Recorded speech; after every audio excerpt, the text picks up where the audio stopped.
Good afternoon and welcome to the 330 Sports Show. Today is Tuesday, November 21st, 2023. One show this week. Actually, today we're going to do a 2 for Tuesday. How about that? Oh. Just thought of that on the fly. But we're going to do this first part of the show is we're going to stick to the NFL, the Cleveland Browns, and then second part, you'll see what that's about. That'll be pretty much Ohio State, Michigan stuff. So we're going to talk about the Browns Steelers here. We're going to talk about the NFL, what's going on. And I appreciate you guys joining us. You want to do a commercial? Let's do the commercial. All right. So Joe, who is across from me, is going to run a spot from our sponsors, and we will be right back to talk Cleveland Browns. Mighty Mike Heating and Cooling is affordable, professional, and there when you need us 24/7. Stay warm this winter by calling your hometown hero today. Mighty Mike Heating and Cooling, 330-207-7070. This program proudly supported and brought to you by Eric Cromer, Cross Country Mortgage, a wiser way to mortgage. This program proudly supported and brought to you by the Youngstown Drip IV Bar, helping the Mahoning Valley reach its wellness goal. This program proudly supported and brought to you by Youngstown Computer, the Valley's IT company.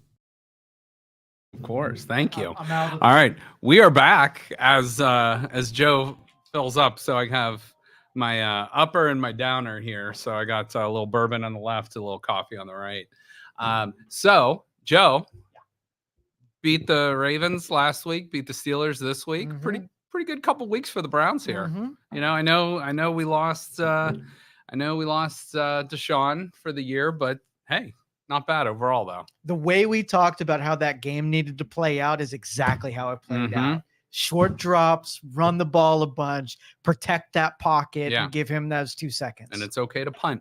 It's Amen. okay to It's punt. okay to punt. Leave it in that defense's hands. The Browns did just that. They took care of business. Won the time of possession. They did lose the turnover battle. It was -1, but overall pretty awesome. And I've talked to a handful of people that were at that game, and they said you could just feel the energy in the stadium. So they did the, I believe it was the defensive player introductions, and then Myles Garrett's always last. So they said the stadium just got really loud then.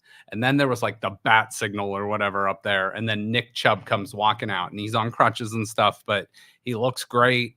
You know, he is the epitome of a Cleveland Brown, and that got the fans going. And then, you know, you bring in the emotional Jim Donovan, who's been battling cancer, the voice of the Browns. He is like Mr. Cleveland Brown football.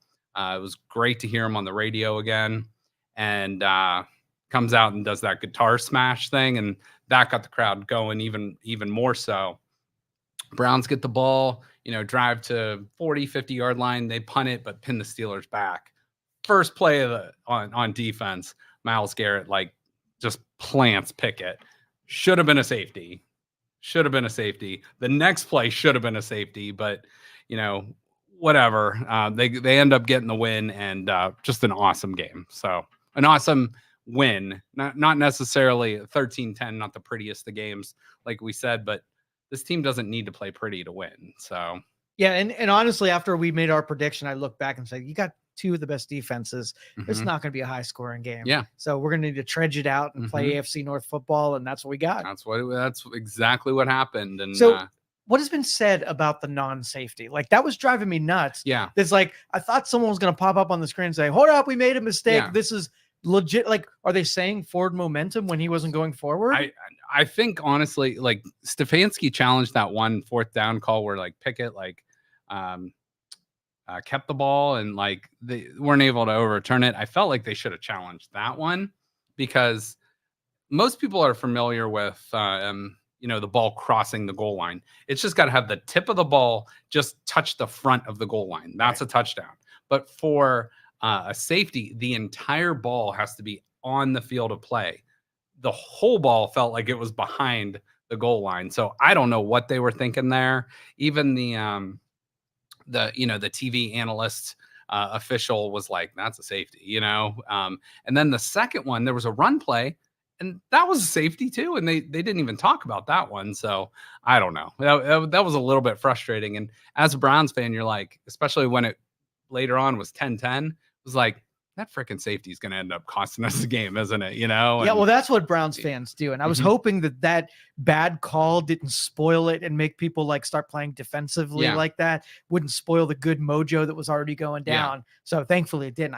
I'm with you though. I'm like they really didn't want to give them those 2 points in the very beginning. Yeah. But like, I mean, really outside of that one play, and that was kind of frustrating. It was like a 75-yard run. But that one play was more than they gained the entire first half.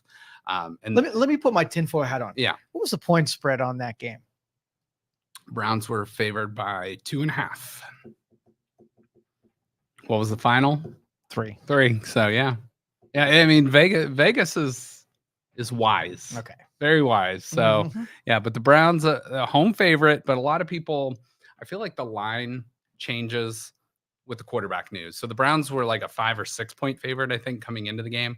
Then Watson, then news, it like suddenly dropped to like a pick 'em almost. It's like, I know Watson is good, but he hasn't been great this year. Right. And he also hasn't, he's not going to affect the line 5-6 points. So I feel like the line just overreacted and it kind of balanced out maybe where it should have been. It probably should have been Browns. Well, I mean, should have probably been Browns 3, but it is what it is and no complaints there. So, Okay. I mean, I know I was happy with the outcome, both from a score standpoint and a betting standpoint. So no complaints on this. I discovered something else you can bet on. They're called point threads. So I actually picked the Browns in this game. I was like, it's going to be a low scoring game. And I think the Browns are going to win. And I think it's going to be close. So I was able to pick the Browns to win from between 1 and 10 points. And that actually paid out plus money. So it paid out plus, I think it was 165. Whereas if you just picked the Browns to win, they were favorites. So they would have been like minus 160. So you're boosting your odds by like, pretty like 100 points right there. So not overall too bad. Right. So Can I hit you with a topic? yeah. All right. So I'm looking at the list of quarterbacks that this Mhm. year are sidelined and are off. Yep. Right. And I look at all of those records that now have been disrupted because of that. And Yeah. what we talked about last week with the quarterback centric offense. Yeah. I was trying to think of ways that you are no longer that. It would and I'd like to talk about ideas of how you remove so much of the weight of the quarterback off of how the season's going to go. Yeah. So what are your thoughts? Well, I was looking at that list and here's some of the names on there. And that's way too big of a list for everyone to read. But I mean, my goodness, like I think quarterbacks take up so much of a percentage of the salary cap, so Watson's at 45, Patrick Mahomes at 50, like whatever. But like, so whatever the salary cap is, it's like 220, but you still have to pay 53 guys under that money, plus maybe guys you trade or waived or whatever. And yeah, so that's a hefty portion. So you can't really go out and pay like a big time backup quarterback where but you look at a lot of these names on this list, these are not household names outside of a few guys. So Gardner Minshew is a nice backup, but he's now the starter because Anthony Richardson goes out. The Browns are on to their 4th different quarterback on the roster now with Joe Flacco signing. But none of these guys are real major household names.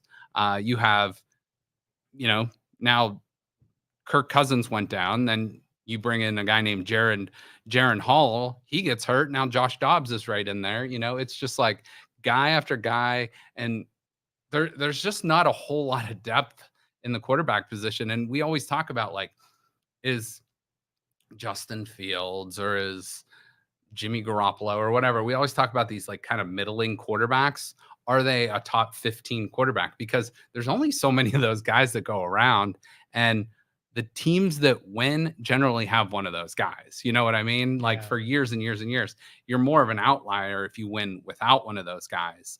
But that's maybe how the Browns are going to have to do it this year without that guy. But you look, I mean, now you got Joe Burrow's out for the year.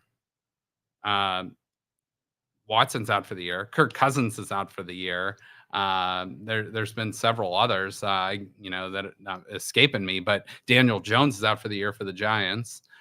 Justin Fields has been out for a long time. Aaron Rodgers is out for the year. So that's 5 big names right there that are top 15 quarterbacks. So you just wiped out a sixth of the league practically with like quarterback injuries. So, that's why maybe they're protected so much, because once you get to the backups, it's not quite as pretty. Yeah, well, it's a totally different season with all those injuries. If you can't even put money on what's going to happen, because who's going to survive injury? Exactly. Well, and you look at a team like the Jets.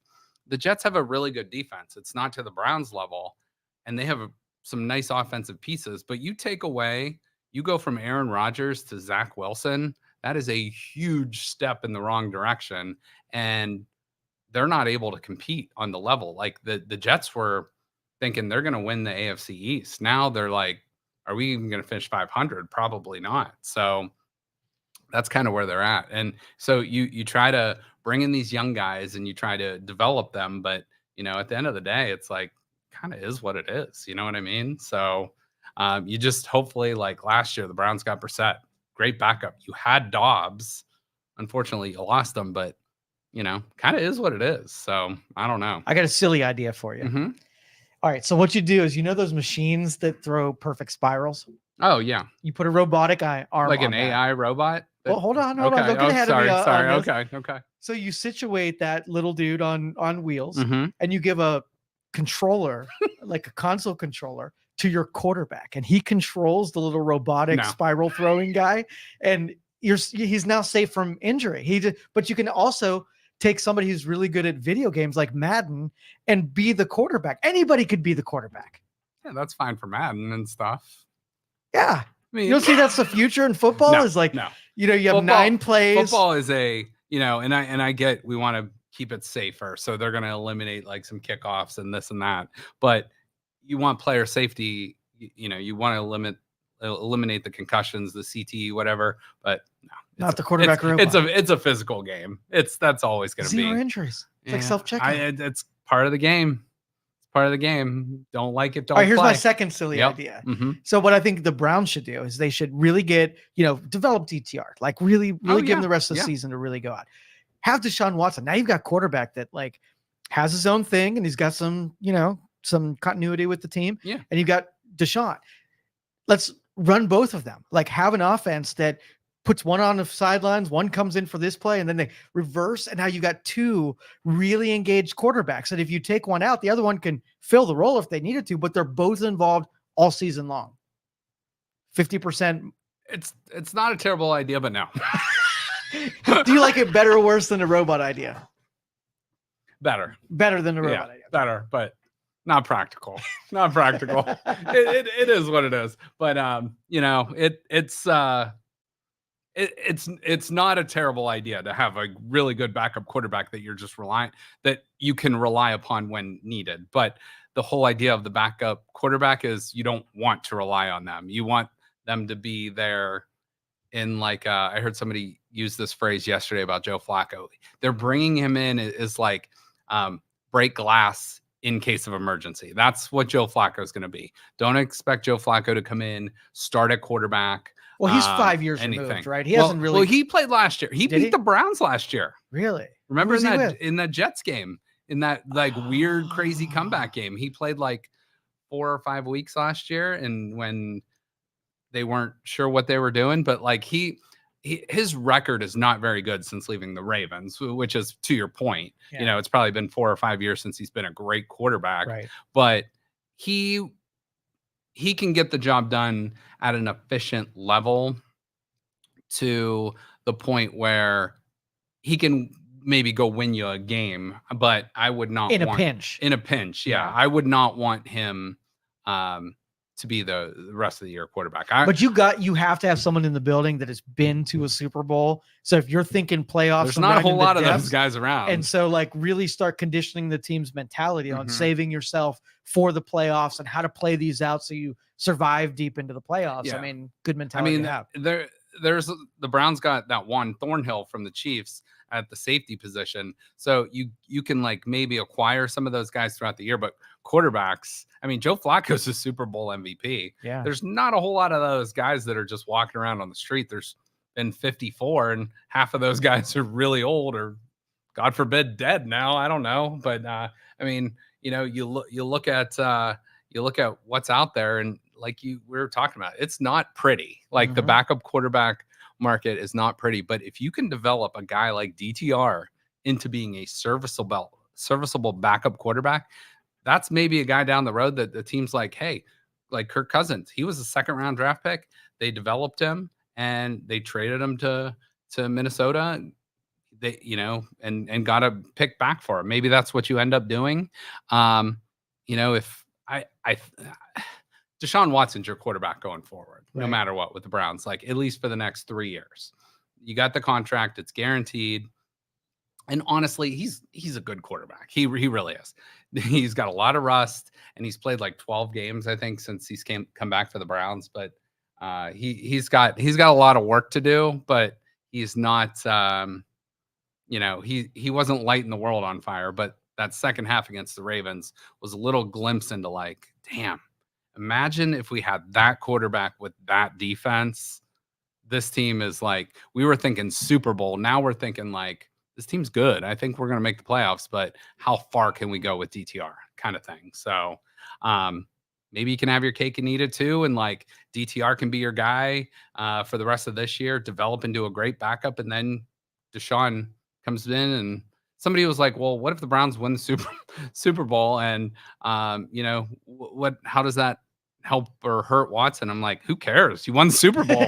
Like that's the end goal, no matter what. And we've been fighting for like just a winning season for a few years. So, I mean, that kind of is what it is. So I don't know. Can we switch gears up? Talk a little bit about my man, David Njoku. Yes. That pained me to watch this game when he is Mr. Reliable. He dropped a lot of balls in that game. Not even that game, even the games prior to that. He was pretty I don't know what the deal is. Like, is he getting like that? Was it the shanks for a golfer? Like, is he the yips? The yips. The yips. Yeah. I doubt it. I think if you go back in his career, he's always been like not 100% sure-handed. Like rookie year, second year, he had a lot of drops, but those have kind of been like slowly phasing out as he's progressed, as he's got better. But I think it was just a bad game. And he did make a couple plays down the stretch that were really important to the outcome of that game. So he even put out on social media, like, I'm sorry, I'll be better. But I saw a stat because DTR was like 24 of 43 or something like that. Still above, like 56% area. But they had 7 drops per, I think, Pro Football Focus. So you bring that number up to 31 out of 43. That's a hell of a performance. Right. It's not for a ton of yards or anything, but yeah, you need those veterans to help him out. And from everything I heard about DTR is he had one of the strongest arms at the combine in terms of like fastball almost. So I think he throws the ball a little different than Watson. So that might take those guys a little bit, to acquire his, the velocity on the ball or whatever it might be. But we watched a couple of the quarterbacks that came through, had that rocket that didn't have the finesse. And we watched receivers drop a lot more balls when it was coming in there hot. And there is something to be said, no matter if it's a left-handed quarterback, right-handed quarterback, a guy with more touch, a guy with more velocity, you get paid a lot of money to make those catches. Sure. And your job is to especially help out a rookie quarterback. So that's kind of where we're at. But I know he has one of those jugs machines at his house. So what is that? I heard that a couple times. So it's that machine where, it's like got the two almost look like tire things that speed up, and somebody puts a ball in it and you just catch it. Oh, all right. Yeah. So he's going to be on that thing. Do they have robotic ones that you can control with a Madden controller? Maybe that's something we could look into. That helps the wide receivers out. That would be pretty cool. Actually, we could do that, like a live studio thing. We could bring in like a wide receiver from YSU or something, get some jugs, like maybe me and you get on that. I feel like that's Joe, this is a live podcast. I'm not grammatically correct all the time. So that's something you and I can try out there. I've caught balls off of a jugs machine before. It's been probably about 20 years since I've done that. But because you got to think like repetitions for a wide receiver has to be like putting yourself in compromising, go up and get them situations. Right.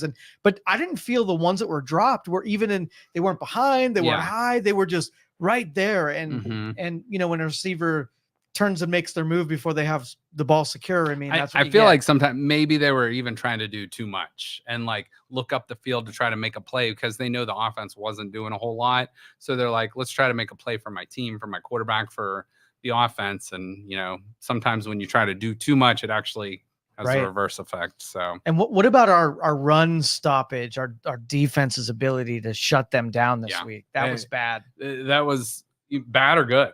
Like bad in a good way, or no? It's shutting down their running back. There were some break off plays that we missed a bunch. Warren was he's the better back. I don't know why he doesn't play more than Najee Harris, because they, for the most part, shut Harris down. But Warren had that one huge run. Yeah, it was like 78 yards or something. But there was that one, they checked it down on like a 3rd and 14 or something, and he got 15 yards. And that was a little frustrating. I think sometimes it's like the defense is there and like 1 or 2 missed tackles can lead to a huge play. And I think it's kind of like sometimes you give the offensive guy credit, but in those cases, it's like, no, those were pretty bad.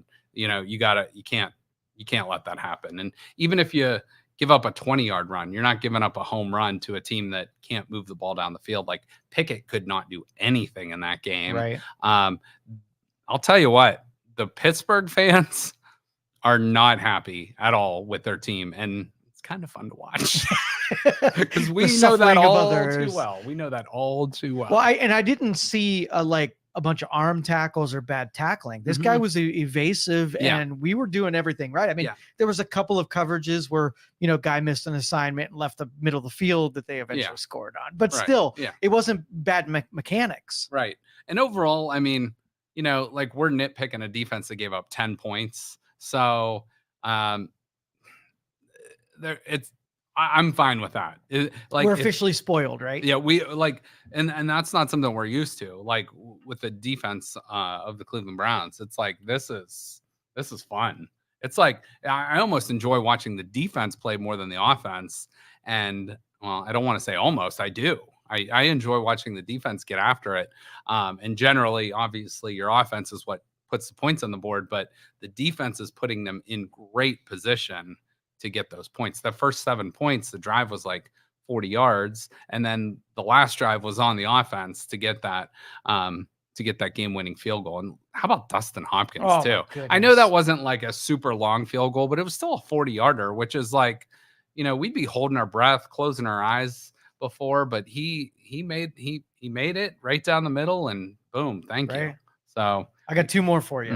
What do you think about our safety situation? So I heard McLeod is out for the year. And I know Thornhill was banged up. I think Grant Delpit is playing himself into a huge contract. He's going to be a free agent after this year. I love him though. So pay up.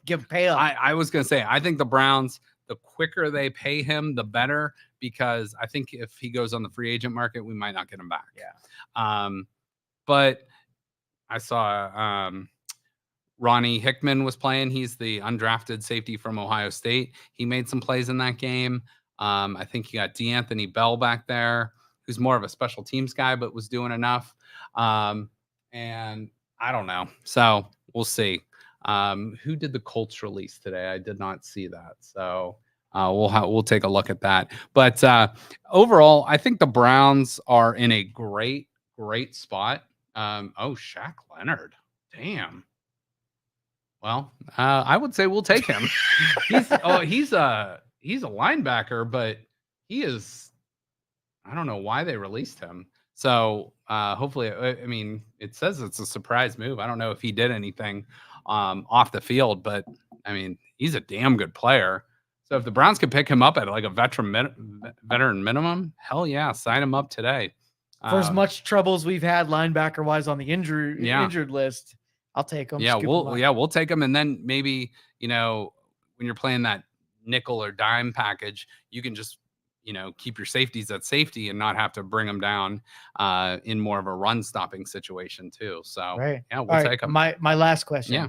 Our tackles position. Yes. So thoughts? So, okay. They limited DeJuan Jones in this game, but I saw he had 19 pass blocking snaps against TJ Watt. TJ Watt did not give up a pressure. That's supposed to be one of the top 3 defenders in the league. Did not even give up a pressure to him. Watt did have 1 sack in the game, but that was like on I don't even know the play, but it really wasn't on the lineman. I think he was unblocked or something happened. It was maybe more of a miscommunication than he beat somebody, And then the left tackle, so James Hudson would come in and I think obvious like maybe run plays, and DeJuan was in maybe an obvious pass plays, but DeJuan Jones he's a stud. Heck Absolutely. yes. And I mean, we got him in like the 110th pick of the draft. Like if you redrafted the whole draft right now, he's guaranteed a first round pick. Like the Browns got a steal with him. Absolutely. And then the left tackle with Wills still being out was is it Jerron Christian? And I mean, to play left tackle in the NFL, you gotta be pretty good. Yeah. You gotta be pretty damn good.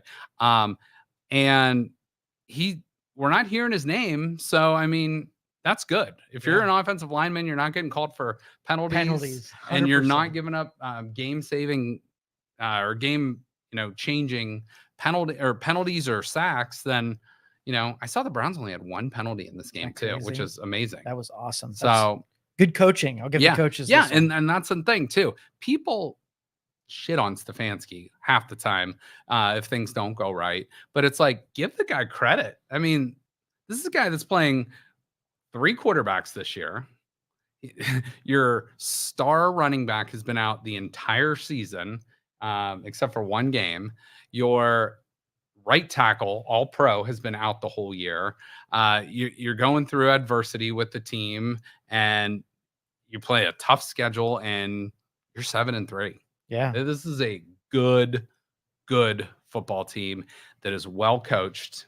And I love the fact that I've seen Kevin Stefanski a little bit more emotional on the sidelines, like showing a little bit of fire. And in his not his press conference, in his locker room speech after the game, he dropped a few F-bombs. Did he? And I've not heard him swear before, at least not much, maybe like 1 or 2 here or there. He dropped about 5 or 6 in like the post-game speech. And I just like smiled, because it's like, when you don't use it, it's effective when you do use it. And him dropping a couple F-bombs is like, Bobby Knight saying it like a million times. You know what I mean? So it was cool to hear. And so this team is well coached. You got maybe the best offensive line coach, maybe the best defensive coordinator, who's been one of the best pickups in the league. So and Alex Van Pelt doing a nice job with the offense. Kevin Stefanski calling the plays. Quarterback's doing a good job. Like, really, I know there's things to poke holes in with this team. It's not perfect, but they're playing good football, and they're playing complementary football. The offense maybe isn't quite pulling the weight that the defense is, but the special teams is picking it up too, and they're playing great. So two surprising things, and this is, injuries revealed this. I would have never known that we had the depth in our offensive line without those injuries, and in our secondary, that we could withstand so much and still have really talented people back there. Yeah. Is there anything I needed to add to that? Because that was great. All right.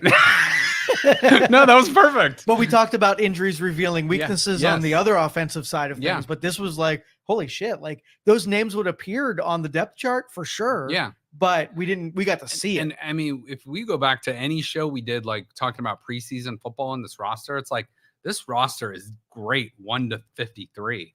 We might not have the best 1, 2, 3, 4 players, but if you're drafting these guys, you're going to get all 53 of them drafted before most other teams. So the depth of this team has shown up. And like you said, with injuries, other guys step up, other guys play big roles. Denzel Ward was out for Killed a it. while. He killed it last week. He's playing at an all pro level. Yep. But like Greg Newsome was out for a little while, so Emerson steps up, or the rookie from Northwestern steps in and steps up. So they're playing just overall really, really good football, and it's just fun.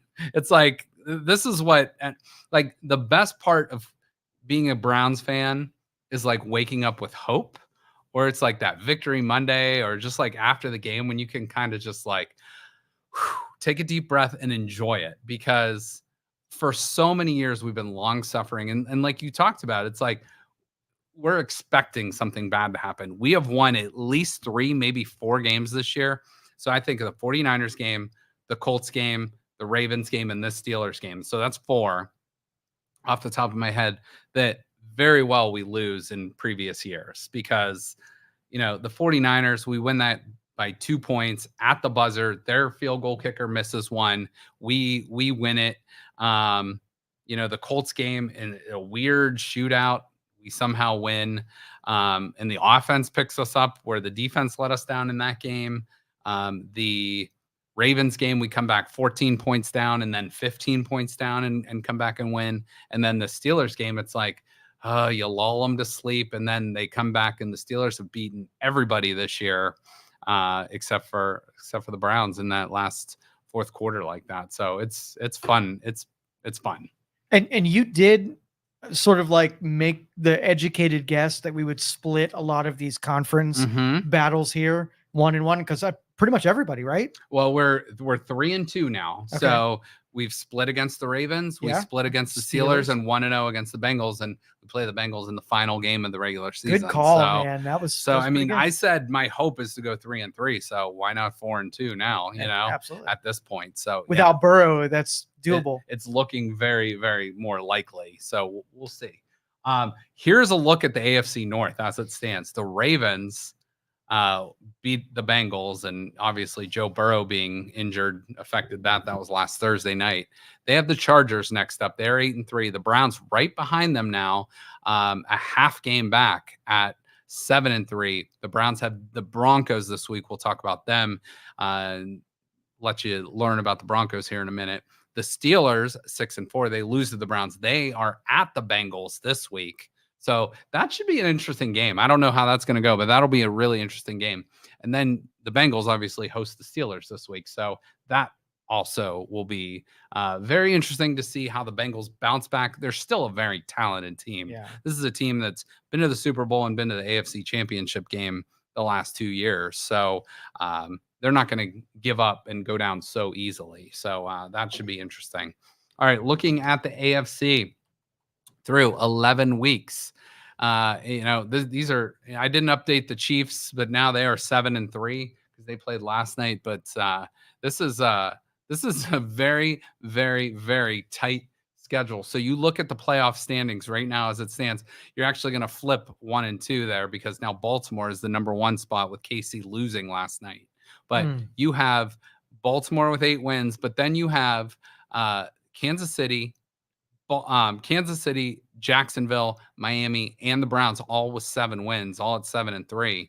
And then you have Houston at 6-4 and the Steelers at 6-4. Then look at all those teams with 5 wins. The Bills, the Colts, the Broncos, who we play this week now, the Bengals, the Raiders, all with 5 wins. And then the disappointing Chargers are at 4-6. The Jets are 4-6. And then I just cross these 2 teams off. The Patriots and the Texans, or not the Texans, the Titans.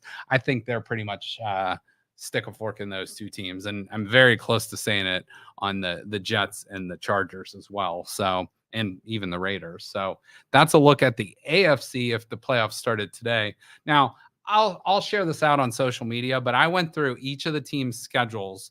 Now what I did is I put all the teams that are 500 or better in this. There's 11 teams in the AFC that are 500 or better. That's pretty awesome. Not if you're a team fighting for a playoff spot, but there's a lot of really, really good teams. So there's 11 teams for 7 spots, but the Browns at 7-3 are looking pretty good. I think you go 3-5 here to end the season, or I'm sorry, 3-4 to end the season. Excuse me. You're in the playoffs at 10-7. So you go even better than that. You get to 11 wins. So maybe you're hosting a first round playoff game. I don't know. But the Ravens are going to be hard to knock off in that AFC North. But nothing is impossible this year. So out of these final 7 games, let's make our prediction here on the ones we should beat, the ones that you think are going to pose a challenge. So I was surprised that the Browns are an underdog this week at Denver. I think Denver's getting a lot of credit for winning 4 games in a row. And their turnover differential the last 3 weeks is insane. But I think the Browns should win that game. Okay. They're 2.5. So we got the Broncos. So the Rams, that's a team that's like hit and miss every week. You never know. I think the Browns win that game. Let's say Jacksonville, that's going to be a tougher one. But that's a home game too. I mean, I think they could win every single one of these games left on their schedule. They could also lose a few. So let's just say hypothetically, let's give them a loss there and go, that's 2-1. The Bears, I'm putting that in the win column. That's 3-1. I think the Houston game, that's a Christmas Eve game, I believe. I think that's a flip of a coin, but I'd give the Browns the advantage. But for argument's sake, let's say they lose that game. So 3-2. The Jets, I think you win 4-2. And then the Bengals, probably not going to be in it at that point. 5-2? Is that, so that's 12 wins.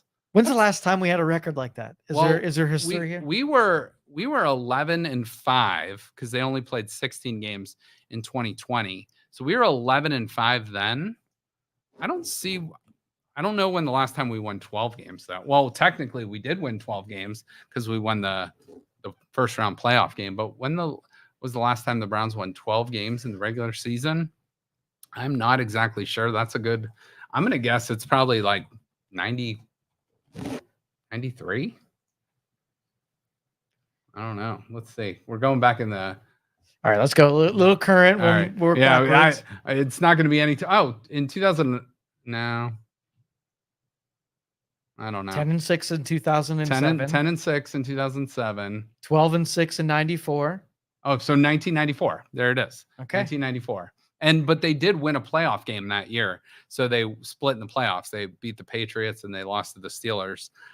So that's where you get your 18 from there. But the regular season, though, I don't remember the last time. I'm going to guess it was like late 80s. Oh, there. 1990. Go to 1990. 13. No, I don't know. I can't tell what those stats are, but it's regardless. It's been over 30 years, I think, since the Browns won 12 in the regular season. So, 12-2 in 1946, first year of the franchise. Pretty solid year there. All right. So either way, so you tell me, looking at that schedule, what do you think?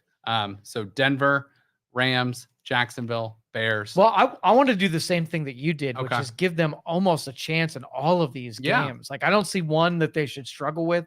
I think you're right. Jaguars, if I'm going to pick a loss and if I have to put 2 in there, I'm going to go with Jacksonville. And man, it's weird to pick like Houston, even like I know CJ Stroud's lighting it up. But it's like weird. Maybe it's a holiday game. You're on the road, but I think the Browns should be favored in probably 6 of those 7 games going forward. It's like I said, it's weird, or let's say 5 of the 7, because it's weird that they're not favorites this week to me. I feel like that line should almost be reversed. The Browns should be like 2.5 point favorites, but hey, bet the money line and get the bonus points there. So you think we go 4-3 for sure? We're in the playoffs. No, nothing's for sure as a Browns fan. But you're for certainty. I'm confident that the Browns will at minimum get to 10 wins. Okay. Minimum. So I'm going to say worst case scenario, 3-4 to finish the year, which would put them at 10-7. I actually said they'd be 10-7 before the season, and that was with Watson, that was with Chubb. So you're telling me the Browns go 10-7 without Deshaun Watson 2/3 of the year, without Nick Chubb practically the whole season, I'm buying what you're selling. You know what I mean? So I'm in. 11-6. That's where I'm going. Yeah, 11-6 sounds perfect to me. I like it. So I'm not going to show you the quarterback's numbers, but here's an overall just snapshot of the Browns season. So they're averaging 22.7 points a game. They're only allowing 18 points a game. Their turnover differential, though, is still -5 on the season. Got to work on that. They've given the ball away 20 times. They have been better at taking away, but they've taken it away now 15 times. But if you're telling me too, the Browns would be 7-3 with a -5 turnover differential. That's pretty excellent stuff there. Pretty excellent stuff. All right. We got to get to know the Denver Broncos just a little bit. Can I start off with it? Please. FL way. FL way. FL way. That should be a there's actually, you know what? I'll maybe bring this in. We're gonna do like a poker thing for charity tomorrow, but I'll bring the card game. It's called Cleveland Drinks. And there's a card in there. Whoever gets it, when you put it down, they always have to take a drink and say FL way, like after every card is drawn. So that's just kind of good fun right there. Yeah. So FL way. My 13-year-old asked me why I'm so mad at John Elway. So I had to explain to him that this was the guy that stood in our way in more than one, playoffs battle. And that freaking horse smile that he has. He was like a donkey. Yeah. He actually almost looked like the old Denver Bronco mascot. 100%. F John Elway. Yeah. He's got those big horse teeth. Yeah. John Elway. John Elway's like, I mean, you and I were young, but I mean, he still stole like 2 Super Bowls. I feel like at least getting there. We might not have won them because they got blown out in the one game, but like at least getting there is a semblance of satisfaction. So yeah, but they're just not the obstruction that Denver once was. Exactly. I think we've been eliminated by this point in the year every year. Yeah. Most years. That is a fact. All right. So let's get to know these Denver Broncos. They are 5-5. They started out 1-5 this season. They are now 5-5. However, they are on a 4-game win streak. They have a +10 turnover differential in the last 3 weeks. Russell Wilson, he's having a pretty good year. 205 of 297, 69%, over 2,000 yards passing, 19 touchdowns, 4 picks. He has been sacked, though, 32 times. That means the Browns defense is going to get after him. Javonte Williams, their lead back, 52 yards. But no rushing touchdowns on the season. Does have 23 catches for 2 touchdowns. Jaleel McLaughlin from Youngstown State University. He's averaging about 27.5 yards a game. Does have 1 touchdown rushing on the ground. Has 19 catches for 2 touchdowns on the season. So Jaleel, we wish you the best, but just not this weekend against the Browns. Or we'll give you a garbage time touchdown maybe at the way end of the game. Cortland Sutton's the main receiver to worry about. He's having a pretty nice year, about 50 yards a game, but 8 touchdowns total on the season. Jerry Jeudy is kind of like their speedster, 47 yards a game, 1 touchdown. And then defensive guys to know, 2 Buckeyes to lead off: Jonathan Cooper and Baron Browning, Nick Bonino, Alex Singleton, Josie Jewell. Kareem Jackson, I just saw one of their better cornerbacks is suspended for the next 4 games for like constantly having like too many violent hits, which I haven't heard of in a long time. A guy gets suspended for. So he is out. Justin Simmons, Patrick Surtain, Jaquan McMillan, all guys that you will probably hear their name called on Sunday, but hopefully in a bad way, as they are giving up a lot of yardage to the Browns. So that's a quick look at the Browns, at the Denver Broncos as a team. They're obviously coached by Sean Payton. The Browns defense, though, look at some of these numbers. They're number 6 in points allowed per game, whereas the Broncos are 15th in scoring per game. The Browns are the number 1 defense, giving up only 243 yards per game. They are the number 1 passing defense, 143 yards a game, where the Broncos are 23rd and 24th, respectively. The Browns are giving up slightly under 100 yards a game, which is pretty good, number 11 in the league, and the Broncos are rushing it for about 110 yards a game. The Browns' leading tackler, Grant Delpit, 64. Myles Garrett leads the NFL in sacks with 13. And then Martin Emerson and Denzel Ward each have 2 interceptions to lead the team this season. As I mentioned earlier, Browns' efficiency numbers, they are the number 1 defense in the league. They are the number 1 special teams in the league. However, their offense is only 27th in the league. So hopefully that offense can come a little bit back to the pack in the middle there. And then the defense and special teams just keeps doing what it does. So let's look at the other side of the ball, though. These numbers for Denver are what caught my eye. Look at these numbers for Denver. I'm not going to worry about the Browns offense here, but look at these Denver Broncos numbers. They are now, there's one game that skewed this a little bit. They gave up 70 points, if you remember, to the Miami Dolphins way early in the season, but they're giving up 27 points per game, which is 30th. They're giving up the most yards allowed per game in the NFL, 400 yards per game. They're giving up about 240 through the air, which is 24th. And they're giving up the most rushing yards in the NFL per game, 160. So the Browns should be able to run the ball on this team and move the ball up and down the field. So that is what I'm expecting, a big game for Jerome Ford.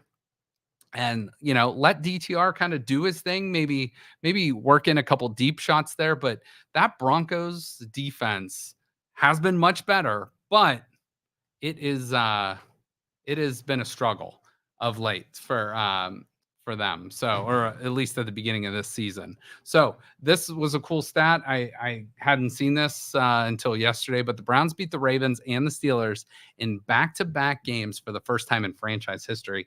I think this was their 15th opportunity to do that. And this was the first time they've ever accomplished that. So that's pretty great stuff there. And then this was cool. This was a tweet by Adam Schefter. For the first time since 1969, the Lions and Browns have each won 7 of their first 10 games. The Lions have actually won 8. The last time this happened, the Jets were the defending Super Bowl champs. Bill Belichick was a senior at Annapolis High School in Maryland. And we just landed on the freaking moon. Or did we, Joe? We want to go into our conspiracy shows. So that's, so that's where we're at with that. So good stuff. This Browns team is fun. Obviously, the offense isn't the prettiest, but the defense is carrying the weight. And if the Browns just hold on to the ball, don't turn it over, and score enough points, it's like whichever team has the most points at the end of the game usually wins, right? I'm pretty sure they're undefeated in all of history. So if you want to just go to the basic stats, score more points than the other team. That is just dynamite analysis. You'd be the perfect coach. All right, guys, here's the plan. Go score more points.com. I did my job. You guys didn't do it. So last week, Joe, we each went 9-5, which brings my record to 105-59, which is 64%. You are at 101-63. So 4 games back, not bad. I stole a game last night. I had the Eagles over the Chiefs, so that helped me out a little bit. How did you know that? It was a lucky guess. I mean, it was a 2-point line. So, and honestly, the Chiefs should have won that game. They blew it. Late. A lot of drops. Travis Kelce, probably thinking about Taylor Swift too much. She wasn't in the building. She was in. So I want to compare losses to when Taylor Swift's in the building. Yeah, I mean, she was like somewhere in like South America or something. Doesn't she care about? I know. Travis Kelce? She's all she cares about is making money on her tour and improving her career. Don't you have enough people that like you?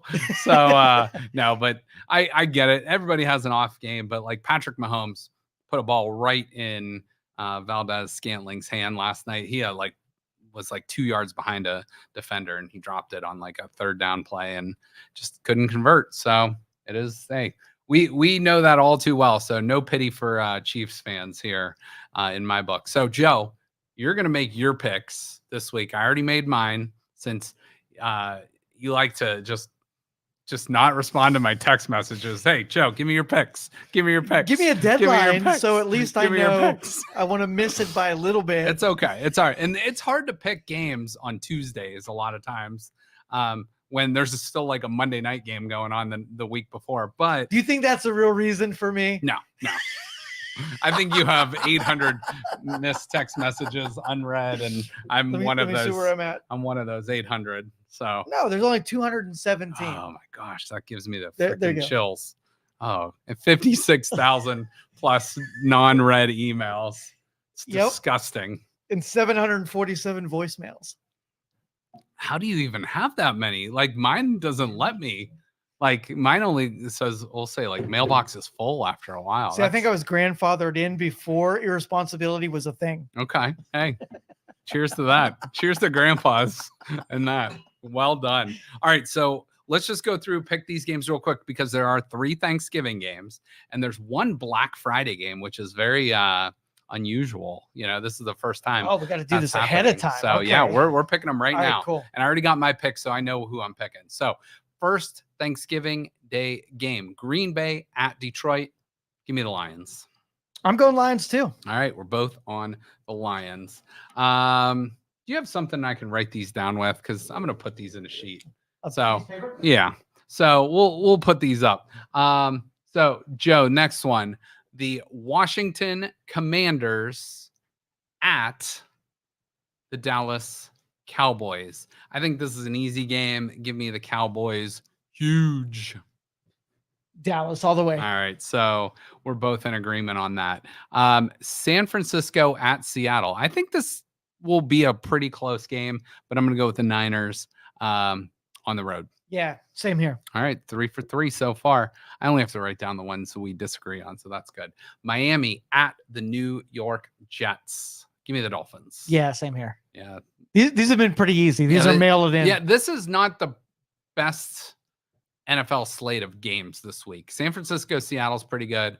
Next one, New Orleans at Atlanta. I'm going with the Saints. Saints here. All right, Saints go marching in 2 for 2. Pittsburgh at Cincinnati. I'm actually going to take the Bengals in this game. I think they pull together and at least get one for Joe Burrow here. No, I'm thinking Pittsburgh. I think that that injury is enough to. Okay. Joe going with the Steelers in a bounce back game. Let's see. The next one, Carolina at Tennessee. I'm going to go.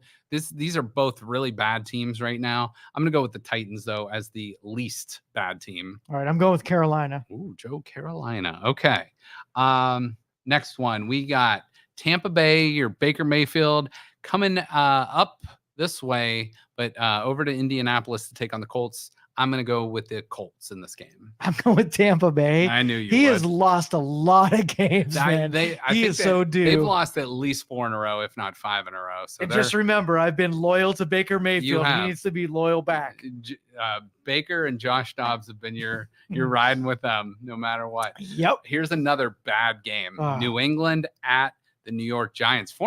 These used to be great games, great Super Bowls here, but New England, I really don't like, and the Giants I really don't like even more.